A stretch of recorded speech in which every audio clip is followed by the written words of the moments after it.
can't see it. We're live. Oh, sorry. Hi. God's people.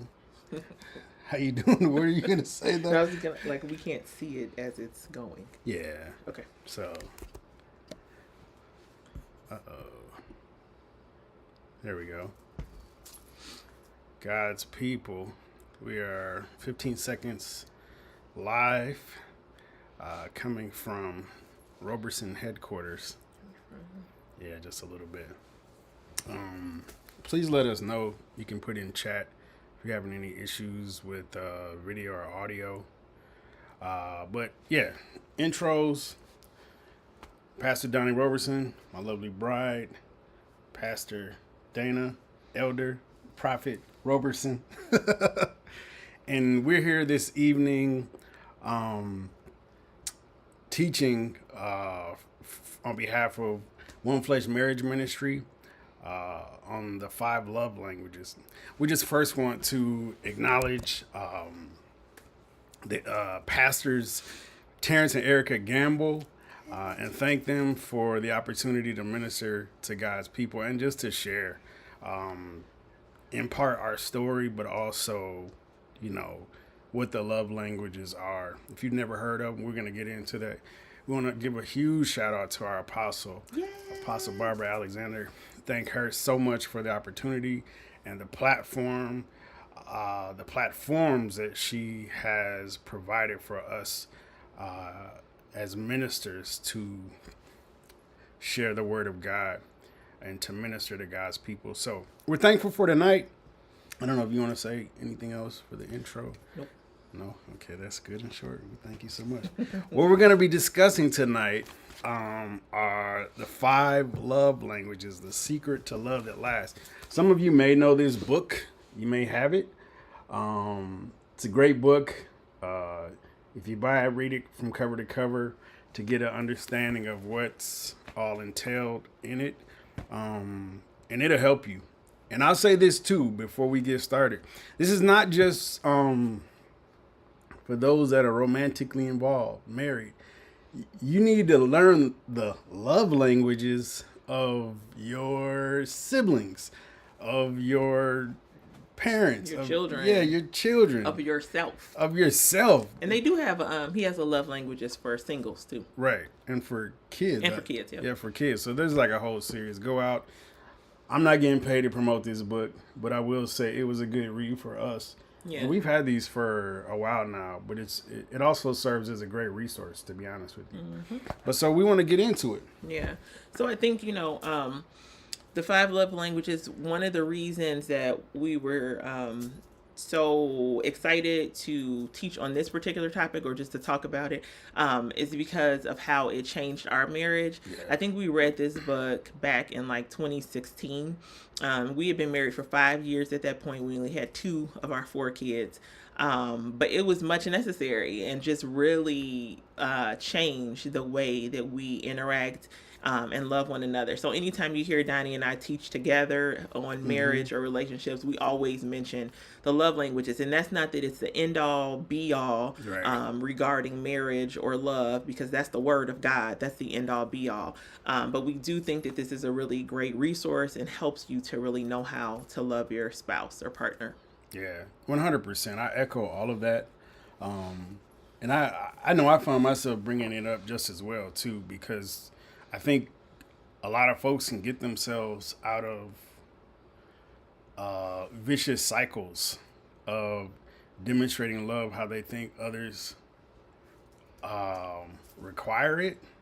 If they only knew what people really require, in terms of love. Love is not just one way. It's different for different people. It's received by different people in different ways.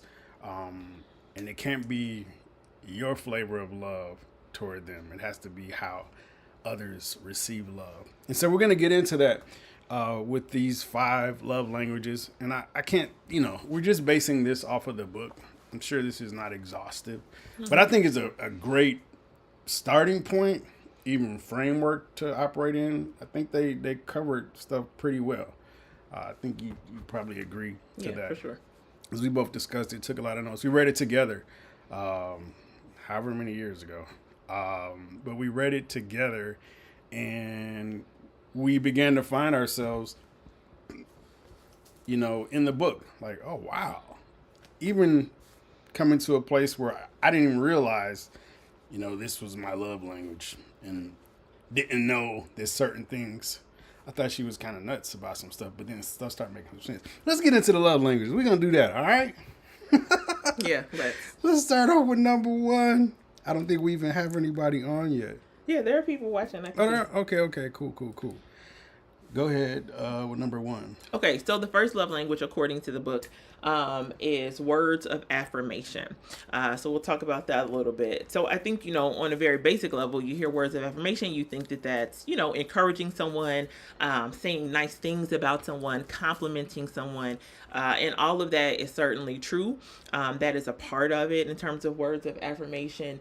But one thing I think that's really important for us to remember, certainly as believers, but for people in general, is just the power of the tongue. So the Bible talks about how life and death is in the power of the tongue. And so what you say can either build or destroy your relationship, right? So if your spouse is a person who requires love and from words of affirmation, that's how they receive love.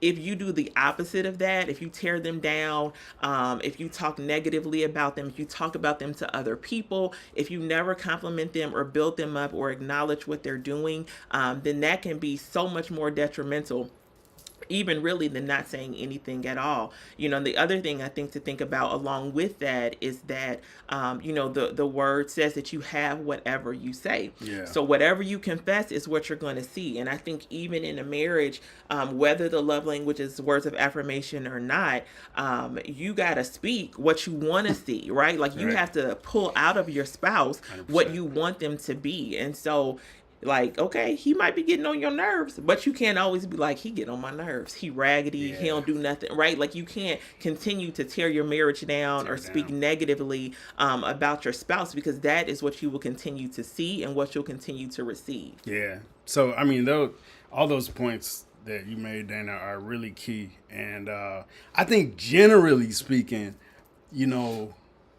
words are powerful, regardless if this is a particular person's love language. Mm-hmm. Like, words are powerful. You should always look to uplift and build up folks. But as it comes to relationships, and as I said, I'm not necessarily gonna, I do want to kind of focus on the romantic marriage relationship. Mm-hmm. But I do want to let people know as well that it applies to just your everyday walks relationship. Maybe not so much your coworkers, maybe a little bit. Yeah, but I think, and one of the wonderful things about this marriage ministry, OneFlesh marriage ministry, is that, like, well, yes, it's about, married couples and singles looking to be married, but, mm-hmm. We want to minister to everyone, right? Yeah. So at the end of the day, we want your relationships to be right across the board. So first and foremost with the Lord, but then even the way you interact with your family, with your coworkers, of course, with your spouse, with your children, etc. And I think this particular love language really hits on all those points, because at the end of the day, even with your kids, right? Like, you can continue to tear your kids down, or speak negatively, or say, like, even if they are aggravating you, like, don't say that, right? Yeah. Like, you can be like, you really getting on my nerves. Right. You can't tell your children that. You want to build them up, right? So certainly with a spouse or partner or even kid whose love language or primary love language is words of affirmation, you have to be mindful of what you say. One of the things that Dr. Chapman says in this book is that verbal compliments are far greater motivators than nagging words. So in this particular example, he was just talking about like a wife or someone, saying all the time to their husband, like, well, you never do X, Y, and Z. Why don't you take the garbage out? How come you don't buy me flowers or whatever? She was being a nag, which, sometimes we can do. It just happens. But don't. No, I was just agreeing because you nodded. Because I was just going to nod too. That was like a strong nod. Like, you felt that in your spirit. No, I wasn't in my spirit quite. No, good. All right. We're one flesh. Oh, okay. So I just want to make sure we're on the same page. Just keep it a little That's lower. all I'm saying. Okay. Cool. So sometimes we can nag, right? But It's different when you come to a person in love, right? It's the way that you approach them, the way that you talk to them. But then also, I think, another thing is to point out the things that they're doing well. And for a spouse who their primary love language is words of affirmation, this is so important. So it doesn't even matter how small it is. One of the things we talked about was like focusing on the small stuff. So like, baby, you take the garbage out better than anybody. Like you. If your love language is words of affirmation, I'm telling you that'll get you a little something. But you want to build the person up, right? The things that they do well, acknowledge that, even if they're small and they seemingly don't matter, or you think that they are a requirement. Like, well, we're in a marriage, we're in a partnership, so you should be taking out the garbage because I cook dinner. That's your job. Yeah. Like, you still want to compliment and bring out the best in people and just appreciate them. I think with somebody whose love language, and everybody needs words of affirmation, but for someone who has that as like a primary love language, they need words of affirmation more so than others. Like they're looking for that. Not like they're needy and they're just so broken down that they just need somebody to always pick them up. No, that's not necessarily the case. It's just that you require that, and that's your primary. Like, I need that so that I know how you feel about me. Yep. So it does help. Now, you know what? That was it was a kind of a funny example of taking out the trash, but stuff like that does matter. Like, and I'll say as a husband, like, because you can find yourself, and so can wives, find yourself doing the routine things all the time, but never feeling appreciated. Like, you can feel like, I'm just doing this stuff, man. But it's like, we talking about taking out trash, but not just taking out trash. The stuff that you do on a day-to-day, week-to-week, around the house, for your families, on your job, and you just never hear anything. Yep. For somebody that requires that, as a primary love language, it's really key. And if they're not hearing it, they might be in their feelings a lot. And pride might have them not wanting to say anything about it, but deep down they're like, man, you'll never say nothing. Yeah. And this is where folks can get into trouble too. Because Sally. Or Jermaine. Will be on the JOB talking about, oh, you did such a good job. Oh, man. I should bring you some lunch tomorrow. Sally over there making brownies for people. That happened to somebody. I'm not going to say who. You know who you are. Sally brought some brownies to the job, and it was about to be a problem. So let's just remember, I'm not talking about you. I was about to say, ain't nobody ever brought me no brownies. But that's so true. And I think that we can get into a whole other teaching, about emotional affairs, right? That's the way that they happen when you're not receiving something at home that you need, 100%. And there is someone else who's providing that for you. And so, if there is someone of the opposite sex on your job who's like, man, but you're such a good dad, or man, I really see the way that you go hard for your family, or you're doing a great job, I think you're going to get that promotion. And not just encouragement, as a friend or a coworker, but sometimes that goes a little bit deeper. And certainly if you're a person who needs words of affirmation, that will make a huge difference in the way that you start to view that relationship and even compare it to your relationship at home. So we want to be mindful. These are the times we need to guard, our hearts, guard our gates, guard our ears, the things that we're hearing, the conversations, and the people that we're entertaining, for sure. Stuff will reach a boiling point. Jack would come home like, she still ain't saying nothing. Man, I'm tired of you. Sally always telling me how great of a job. And in the meantime, wife has no idea. You like, what? Yeah, but you finally found somebody that'll appreciate your little accomplishments outside of the home, that are saying stuff, are putting words to your effort and showing appreciation. And you're not getting that at home, and now you feel like the grass is greener. Yep.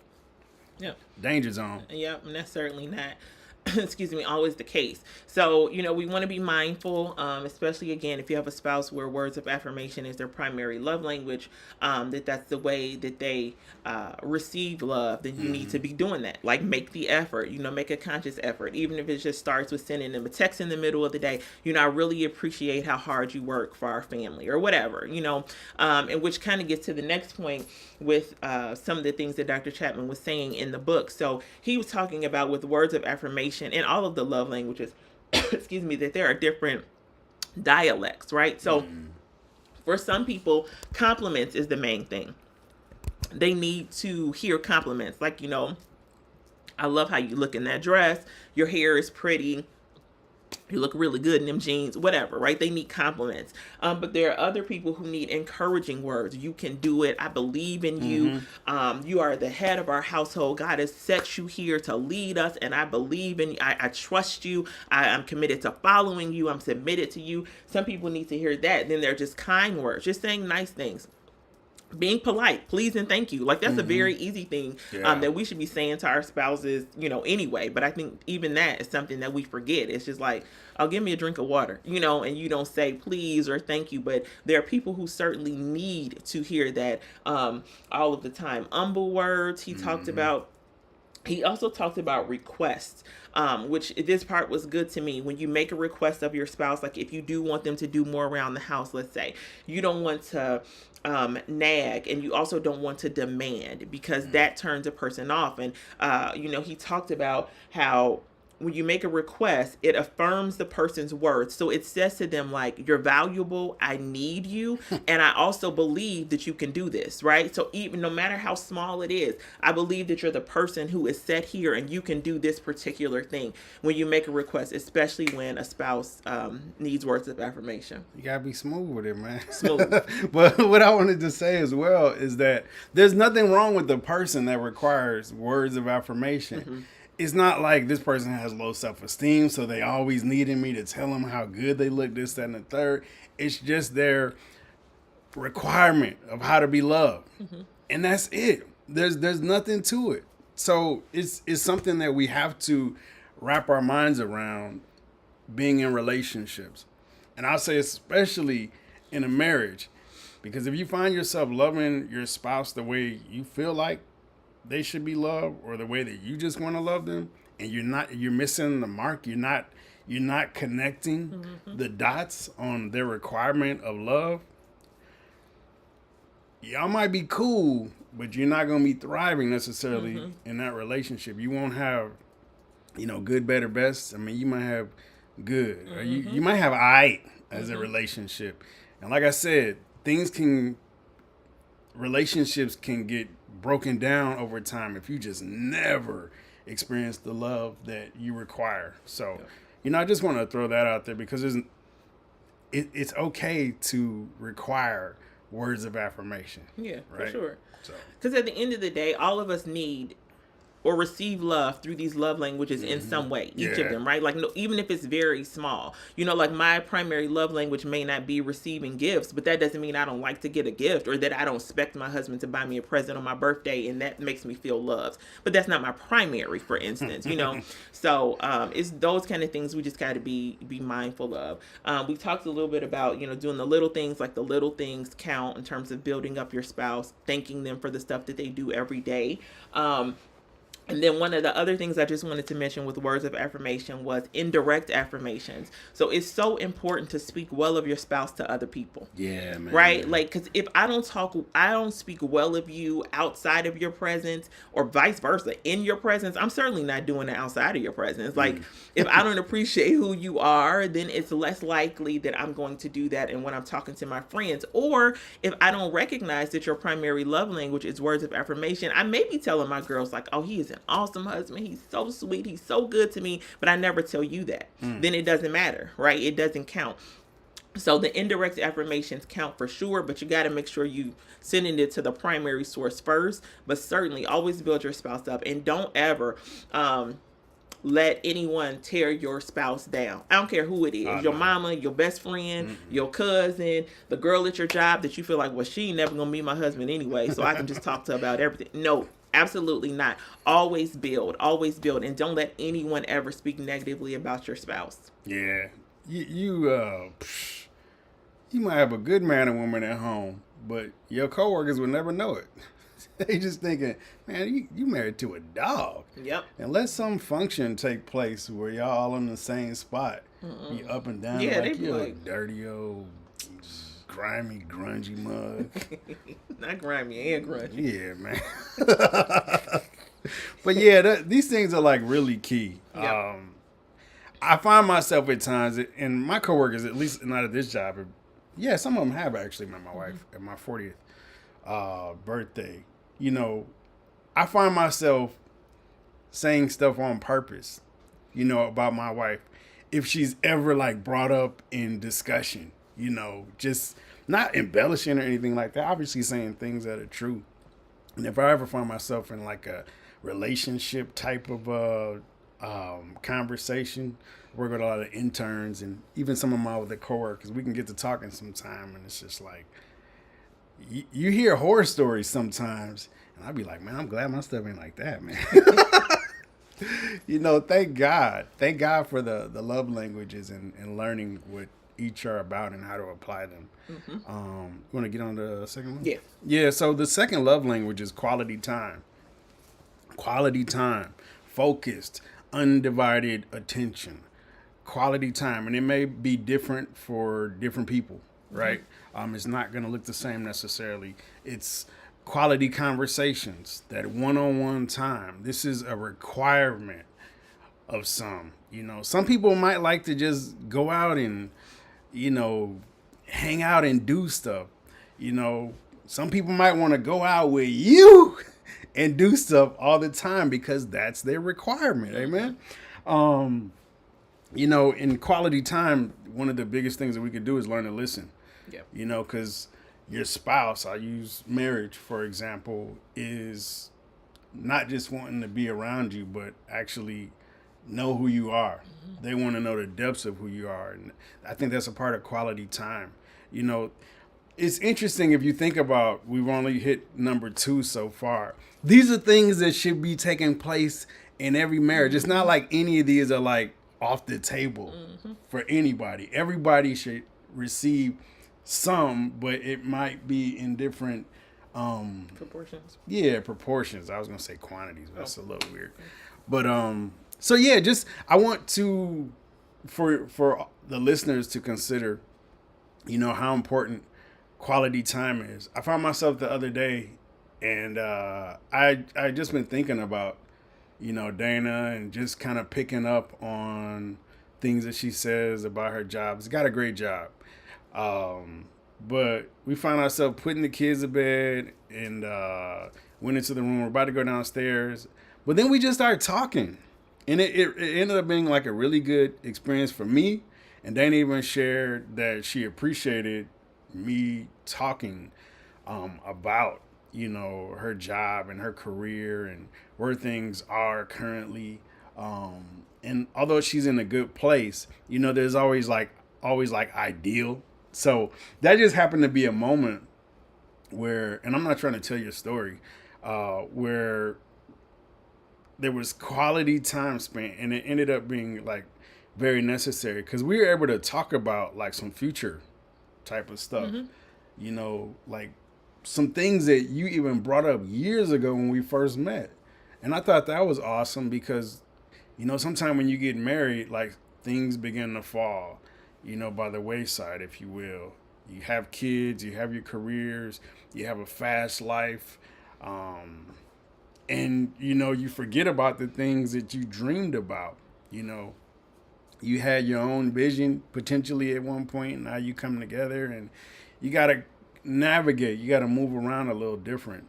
But I just thought that the time that we had the other night was special, and I appreciate it because what I found is you opened up as I engaged you.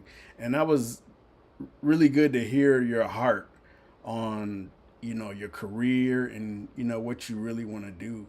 And the things I was able to express, some of the things I want to help you to do as it concerns your career. So be mindful. Yeah. of quality time. Fellas, I'm not even big on hanging out with the fellas to begin with, so that's not my thing. But wives might want you at home, and vice versa. Mm-hmm. You know what I mean? So it's like you can't be all around and not doing the thing that, if this is a primary love language of your spouse, not doing that thing that they require, because they're going to begin to feel neglected. Yep. Same type of stuff. Sally could creep in. Yep. Jermaine could creep in, whole nine, and you trying to figure out what happened. Yep. You don't spend time with me no more. Yeah. No more. No, I totally agree. And I think, again, we keep reiterating that these are things that are necessary to build any relationship, right? Like, you cannot get to know a person if you don't spend time with them. So just like we have to spend time with the Lord in prayer and worship in the house of God, in order to get to know him and to develop a relationship with him, so it is with our spouse, right? And so, this is a requirement of any marriage, certainly any relationship. But if your spouse is a person who needs quality time, you have to put that time in. And if you have a really busy schedule, like, maybe scheduling that time is important. Like, maybe that's what you got to do. Like, some people don't like that. They feel like it's like generic or like artificial, like when you got to schedule time in. But you can schedule anything. You can schedule sex. Okay? Sex too. All of it. Whatever the time entails, what you need. Yeah, do what you got to do. Put it on the calendar. Okay? 9 p.m. on Tuesday. That's what we're doing. Okay? It's okay. It's okay. When you have busy lives, you got to do what you got to do. What you got to do to get your time. And man, this is something that I have to just stop being a hardhead about, because we have some awesome friends that are, have made themselves available, to watch our children. And one of the last conversations I think we had was with the Fortes, where they're just talking about how important it is. Y'all got to get out, man, and spend time, more time. And a lot of that's been on me. You get so caught up in the hustle and the bustle of life. Friday hit and you just wiped. You just want to eat something greasy, sit on the couch, and just let Friday do what it do. If you fall asleep on the couch, whatever the case, and the weekend comes and things happen, and the next thing you know, I'm looking up and it's like, man, months have gone by, and my wife and I have not been on a date. And we enjoy ourselves when we get out. We have so much fun. Absolutely. I always say we do like really nutty stuff. It's not nutty. It just so happens to be the things that we like to do when we go out. Yeah, we go eat, but we like to go shopping and stuff. And it's really just a matter of being in each other's presence, not even to be cheesy. I like genuinely love just hanging out with my wife, and if it could be kid free, man, that's a bonus. And I love my kids too, but it's interesting. Quality time is important to me, and I realized this over the years, and God bless our friends who have just even like further pointed it out, like, make it happen, make it happen, make it happen. And God bless folks that make themselves available to watch our boys. God bless you. Amen. Amen. Do you want to go on to the next? I don't know if there's any other. No, I think that's really it. So the next one is receiving gifts. So if your spouse is a person who their primary love language is receiving gifts, you gotta, I think, probably for all of the love languages, if it's not yours, you have to do a little bit of shift in your mind. But I think like you have to shift your mindset a little bit. Like, because a lot of times we see those people as being materialistic, right? Like, you just want stuff. Like, I got to buy you stuff and spend all this money on you and all that. But you have to remember, one, that there's a root to the fruit. That's what Donnie always says, right? So like anything that we do in our lives, the way that we act, the needs that we have, it comes from somewhere. So if that's from childhood, like maybe they had a parent who always would buy them little things, or maybe they had a grandparent who lived out of state, and every time they came to visit, they brought them a gift, right? So to them, that is love, right? Like receiving those gifts, they're symbols of love. And so there has to be a shift in your mind. If your spouse is someone who their primary love language is receiving gifts, then you have to know that it's not about the materialism. And a lot of times it doesn't even have to be expensive.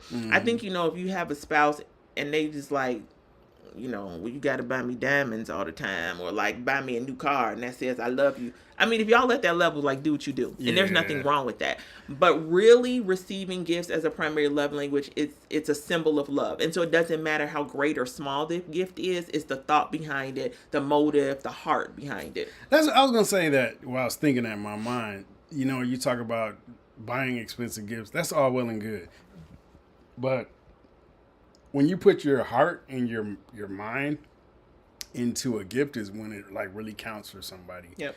Think about it. If you got money, you could buy a car. Like, who cares? You could buy a car. It might be the car that they want. Cool, But if you sat down and you wrote a letter to your spouse, or you bought something that they've been wanting for years, and now you can finally purchase that thing, that's when it counts. But yeah, when it comes to receiving gifts, this isn't, well, yeah, I like receiving gifts. I think we all do. We do. Most of us do. Yeah. But I think it's different when it's your primary love language. Like, again, I mean, I gave the example about, like, yeah, I absolutely want to get a birthday present. But other times, like, I don't necessarily care if you buy me something or not. But then at the same time, if you do, then I appreciate that. And I can see the love behind it. Even if it's just something small, like buying my favorite candy bar. Or like for Christmas this past year, Donnie bought me some shoes that I wanted. Like, and I had just mentioned to him in passing, it wasn't something that I was like, oh, I really, really want these, or they were unattainable. But the fact that he remembered, he listened to me at some point along the way and got, and then purchased those shoes. So those kind of things, are important, again, in any marriage or relationship. But certainly if receiving gifts is your partner's primary love language, then you got to be on it, because it's thoughtful. And I think that's the thing. It's symbolic, whatever. It's a symbol of love, but it's the thought behind it. And that, I think, is why people feel love when they receive those gifts. And I just want to say this again. I think I said it already. While a certain language might not be the primary for a person, brothers, don't be like, I thought you were on words of affirmation. Right. And don't bring a gift. Right. On birthdays and anniversaries and Christmas. Don't get in trouble. Man, I'm here to tell you, man, more than likely, they probably still want to give. I mean, men and women. Yeah. Now, the one thing I will say, because I don't know a lot of women that don't like flowers, but some women legit do not like flowers. Don't buy them flowers.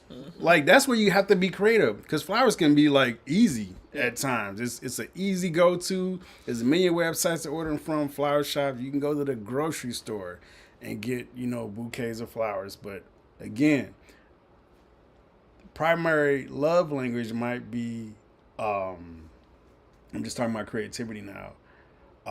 Jesus is Lord. What? I didn't forget it. Yeah, no, receiving gifts, but they might like certain things too. So you have to be mindful of what your spouse likes. Yep. So that just goes back to listening to your spouse and paying attention to what they say. It can't be what you think they need, or you think that everybody else does. Every woman like flowers.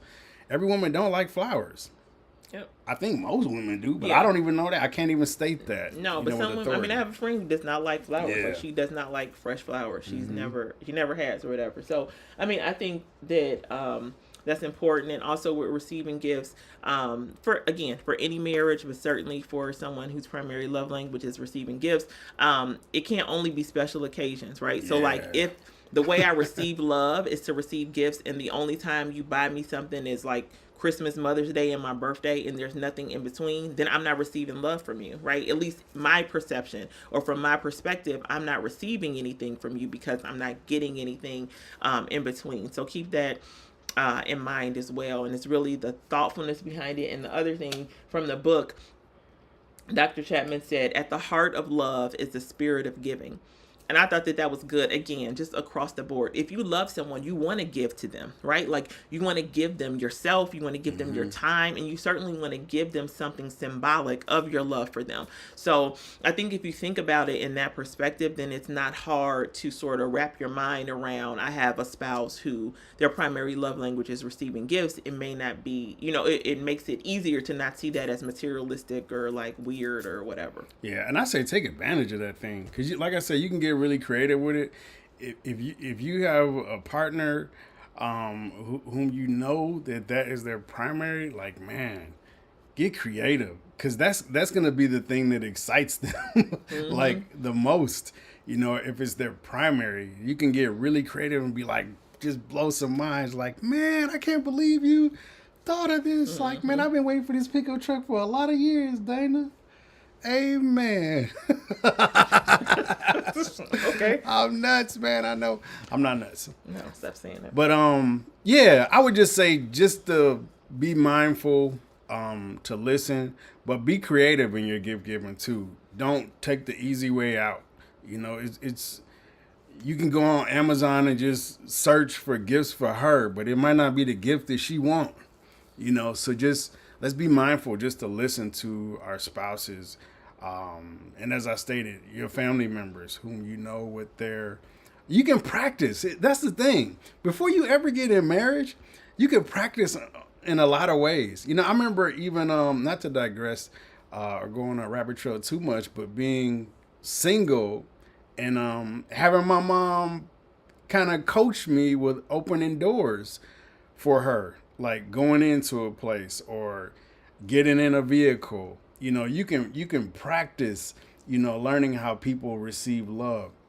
You know, so I said all that to say that you can actually practice learning the love languages, or at least recognizing the love languages of your spouse with other people, like prior to marriage. Yeah. You know what I mean? You might even have a girlfriend or two. I don't necessarily believe in dating like long term for real. But you can actually learn how to recognize your partner's love languages if you just listen, and just be mindful to know like how they respond when you do whatever. If you find yourself spending quality time giving words of affirmation and you see how they receive that, okay, you know you didn't hit something. Or they can just let you know just as well. Or you can read this book together and find out each other's love languages. Ding, ding. Okay. The next one is acts of service. We'll move through these pretty quick. So, acts of service is just about serving.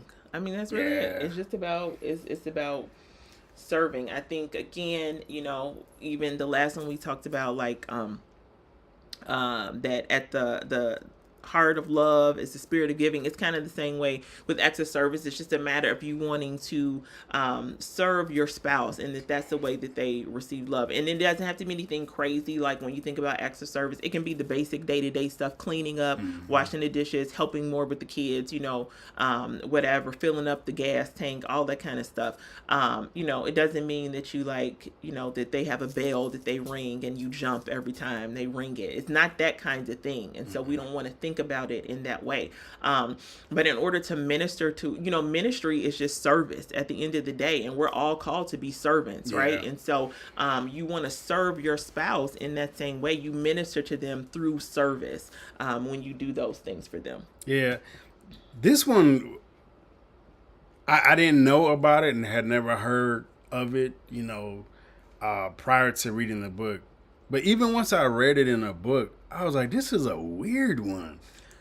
I'm like, what? Like, I can love you through what I do for you and really how I serve you. This one is personal. We'll get into that, but I was like, that's weird. That's weird, but it makes sense because some people have as a primary love language acts of service. Like it lets them know that you are considering them. Yep. That's what it is. Yep. It's just like, okay, let's say Daina come home and I've been home all day. I'm not going to be home all day because I have a job. But let's just say it was my day off and we didn't clean up the family room the night before. And she come home to a wreck. And then I find myself as the night gets longer, baby, you ready? Ready for what? Baby number 5. And she looking at this room like, acts of service didn't take place, brother.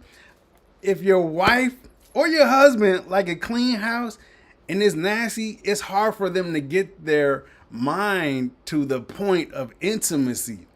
Sexual intimacy. That's what I'm talking about. If they looking around and they're just like, man, you didn't serve me You didn't serve me in a very easy way. These things are like easy as we talk about them, really. We just have to learn to do. We have to put ourselves aside and just begin to love our spouses the way that they require. But I'm going to tell you, brothers, I'm speaking to the brothers right now. Acts of service to free you up, my man. Acts of service to help you out. Had I known, that's why I said this month was weird. When I came through, I was like, oh, snap. Are you for real? Let's just talk about it for a minute. Yeah.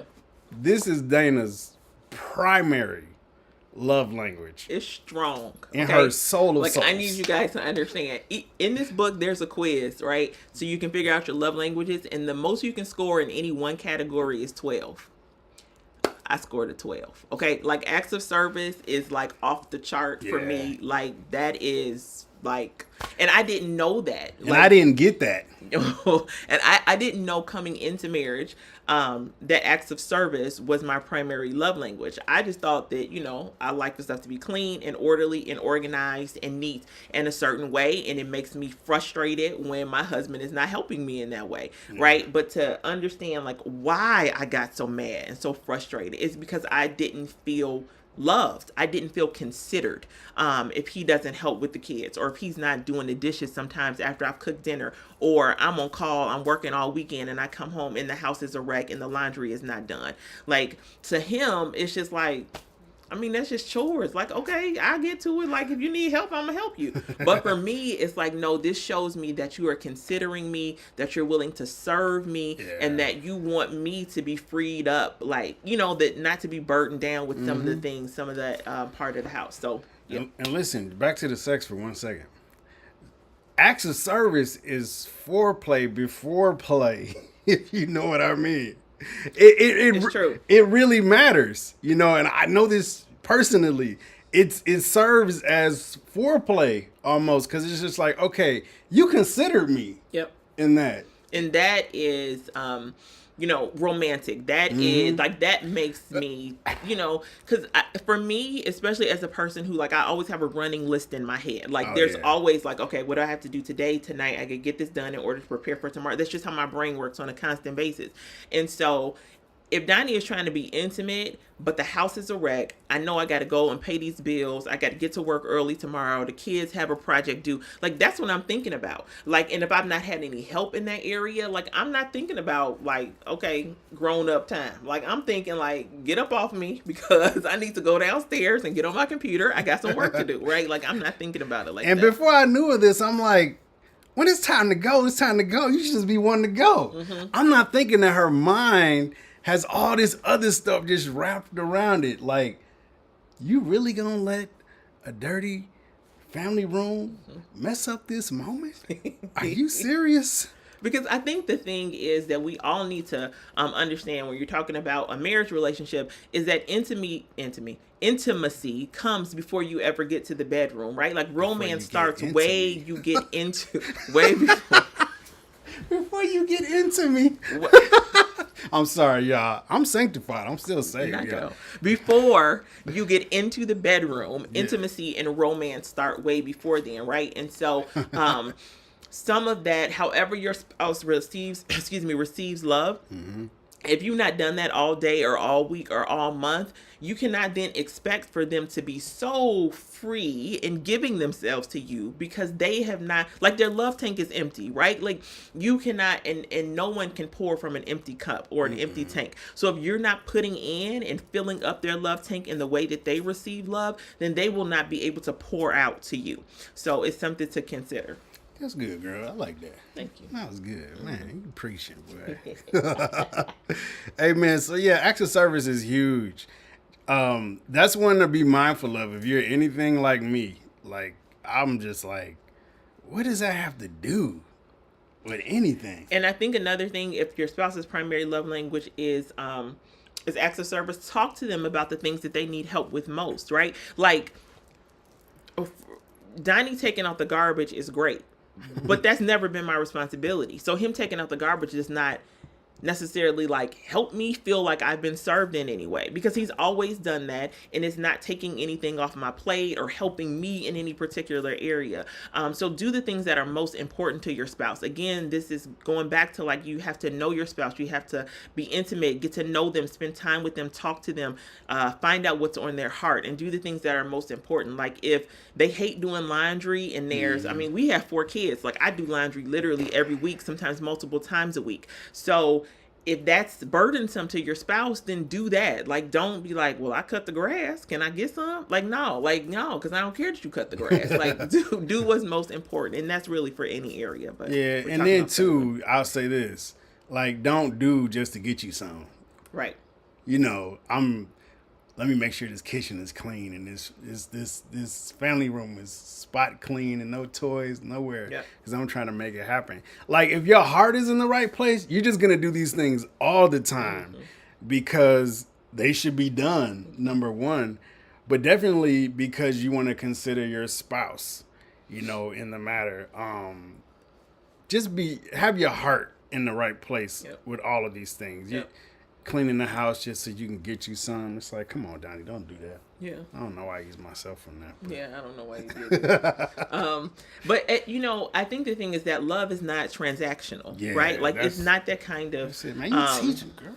It's not that kind of relationship, and really no relationship should be that way. But certainly a marriage cannot be transactional. So no matter what your spouse's love language is, don't do it just so that you can get something in return, right? Yeah. So even if it is words of affirmation, don't just say stuff to them because it's like, well, that's what he want to hear. Right. And maybe if I tell him he good, you know, at taking the garbage out, he'll buy me a new ring. Like, it can't be transactional in that way. You have to have the right heart posture, as Pastor Terrence always talks about. Your heart has to be right. It has to be in it. And your motives really need to be pure. And so I think that if, you know, as you're hearing this, or when you think about it later, or just in your relationships, like if you have not come to a place where your heart is really to serve and to love your spouse like Christ loved the church, and submit to them and submit to one another and be in covenant and be on one accord, that has to be the core and the root of this. And then all the other stuff falls into place, and then it's easier to love the way they need to be loved. Yeah, that's good stuff. We're getting close. Yep. Want to get on to the last one. Physical touch. The last one is physical touch. Physical touch.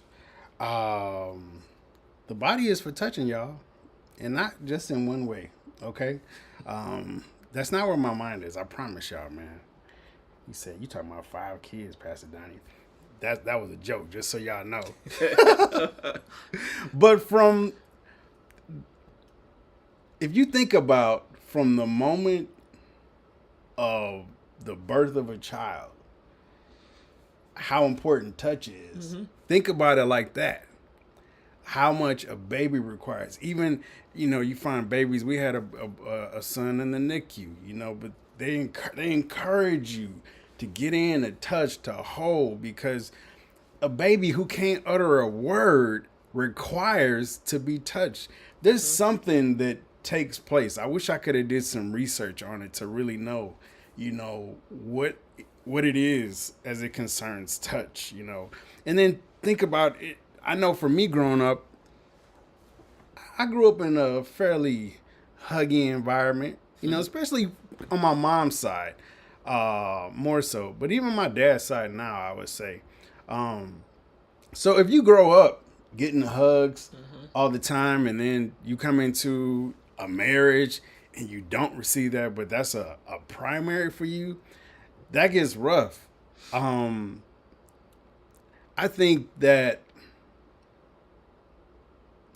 if that's a primary love language for you, you'll feel like almost like you're not wanted. I talked about acts of service, how your partner will feel not considered. You know, in this instance, you'll feel like, man, you don't never put your hands on me. Like, what's wrong with me? Yep. Like, you don't like me like that. But that's a primary for some folks. And again, every love language is not necessarily for every person. Some people ain't huggy. Some people are not huggy. You know, I know the environment I came from, and this is interesting. This is another discussion we had the other night. that we were sharing. I don't know if you want to get into that or not. But you asked me what? Yeah, so I know that since I've talked about mine, that Donnie's primary love language is physical touch. Well, in my mind, for such a long time, I was thinking that of that in like sexual affection. And not that we don't have non-sexual affection, but I thought primarily it was about like connecting that way. Even if not sexual intercourse, but just other ways of connecting in a more affectionate or, sexual affection. But as we talked the other night, I was kind of like, but what other like ways do you like to be touched? Because I'm not a hugger. I'm not standoffish. Like if you come and hug me, I will certainly hug you back. And I hug and kiss and touch my kids all day long. But as far as like adult interaction, like I'm just not a hugger. And I grew up in a house where we weren't, not that we never touched each other, but we weren't huggers in that way. Like if you needed a hug, you're gonna get a hug. But most of the time it was more like we would kiss each other, like on the cheek or something like that. So, but Donnie is a hugger, and he grew up with in a family where there were lots of hugs and touch, and so for him, it's important to communicate love to him that way. And I think, he even said, like, he was kind of like, well, I mean, she ain't gonna do it. I guess I'm just gonna have to live with it. Like, if she just ain't a hugger, I ain't gonna get hugged, like. I did. Like, low key. I kind of like just got to a place where it's just like, it's fine. It's not like we don't ever, like. Yeah. She walk in the door, I walk in the door, we kiss, we hug. But, so much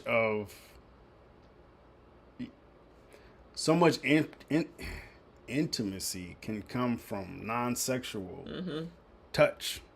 Man, Pastor's, what's his name? You made me forget now. I know. I don't know why I want to say Marriage on the Rock.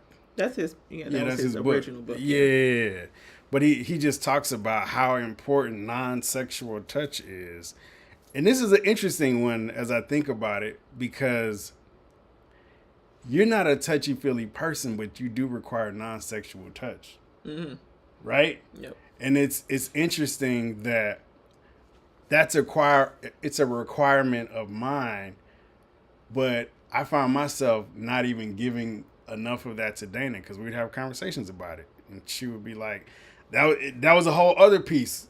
You talked about no clean house, no non-sexual touch, and you want go time? It's just like, come on, this is not a recipe for game time, if you will. But yeah, I do know that is a primary for me. You don't have to be all snuggled up on me all the time, but a random hug, it mean a lot. Definitely if I'm stressed about something, man, like wrap your arms around me, like whisper something sweet in my ear. No, I'm just joking. But no, it is one for me. And the thing about it, why I kind of wrote it off, because I was like, man, you being soft, man. Bro, you being soft. I mean, I convinced myself, brothers, you are who you are. If this is a primary for you, there's nothing soft about it. I've discovered over the years a lot of things that men have been taught, and I won't even say just black men, is that you soft if you do certain things. If you cry, if you huggy, and you need feely touch, all of this, that, and the third. There's nothing wrong with that. We've been trained, if you will, to suppress our feelings and our emotions, when we the ones that really need to be crying out at times. And definitely to somebody, if you have a spouse, man, there's nothing wrong with,